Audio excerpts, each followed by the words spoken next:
Nabi Isa diturunkan kembali ke bumi untuk menikah. Kiai Haji Maimun Zubair menjelaskan dalam kitab Nubzat Al-Anwar wa Fawaid Al-Akhyar, terbitan Lajnah Ta'lif wa Nashr, Pondok Pesantren Al-Anwar Sarang Rembang, bahwa motif Nabi Isa diturunkan kembali ke bumi tak lain adalah sebagaimana yang sudah Allah janjikan kepada para nabi lainnya.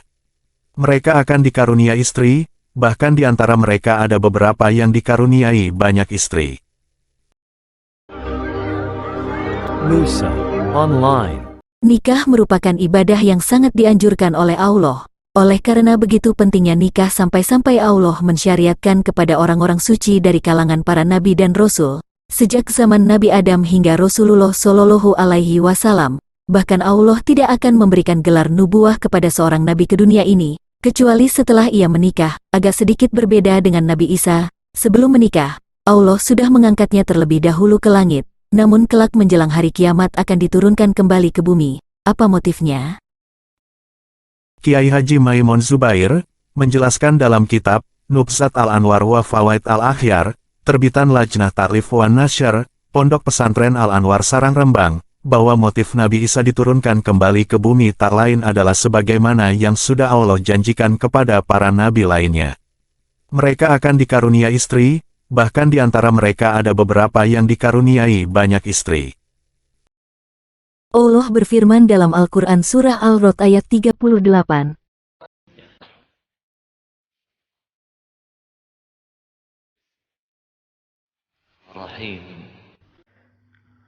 وَلَقَدْ أَرْسَلْنَا رُسُلًا مِّن قَبْلِكَ وَجَعَلْنَا لَهُمْ أَزْوَاجًا وَذُرِّيَّةً وَمَا كَانَ لِرَسُولٍ أَن يَأْتِيَ بِآيَةٍ إِلَّا بِإِذْنِ اللَّهِ لِكُلِّ أَجَلٍ kitab. Yang artinya, dan sungguh kami telah mengutus beberapa rasul sebelum kamu, Muhammad, dan kami berikan kepada mereka istri-istri dan keturunan.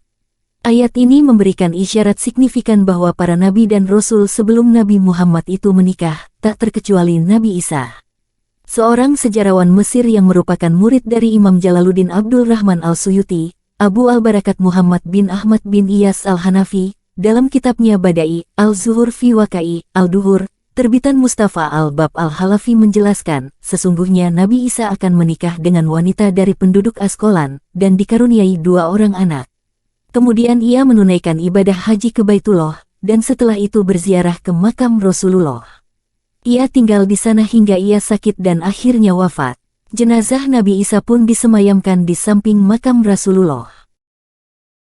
Dalam kitab ini, Ibnu Ilyas mengupas tuntas tentang pelbagai kejadian di alam semesta mulai dari awal mula penciptaan langit dan bumi beserta isinya, serta kisah manusia pertama Nabi Adam diciptakan dan diakhiri dengan turunnya Nabi Isa ke muka bumi.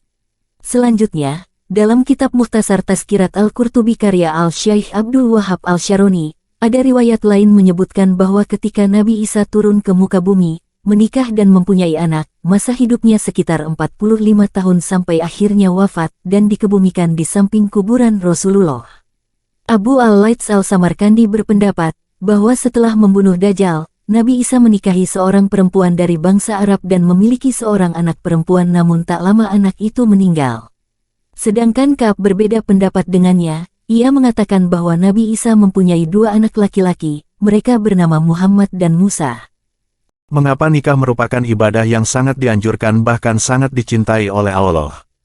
Karena nikmat yang paling utama adalah ketika kita masuk ke dalam surga, sedang di sana Allah sudah menyambut kita dengan jamuan istimewa, kemudian ia berkata kepada kita, tinggallah kamu beserta pasanganmu di surgaku, ini sebagaimana kakek moyangmu Adam.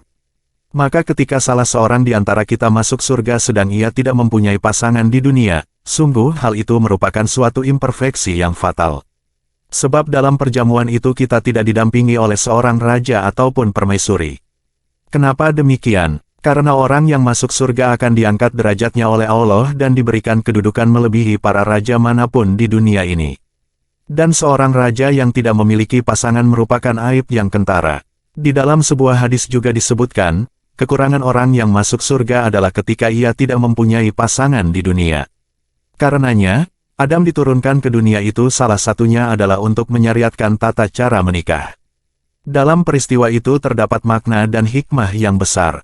Seandainya Nabi Adam tidak diturunkan ke muka bumi, lantas bagaimana cara anak cucunya melangsungkan pernikahan? Sedangkan pernikahan di surga merupakan privilege yang hanya diberikan Allah kepada Nabi Adam dan Rasulullah. Nabi Adam dinikahkan dengan Hawa dan diwalikan langsung oleh Allah, sedang yang berlaku sebagai saksi adalah malaikat dunia, Mikail, dan malaikat akhirat, Israfil. Begitu pula dengan Rasulullah, Allah sendiri yang menikahkannya dengan Sayyidah Zainab dengan disaksikan oleh Mikail dan Israfil.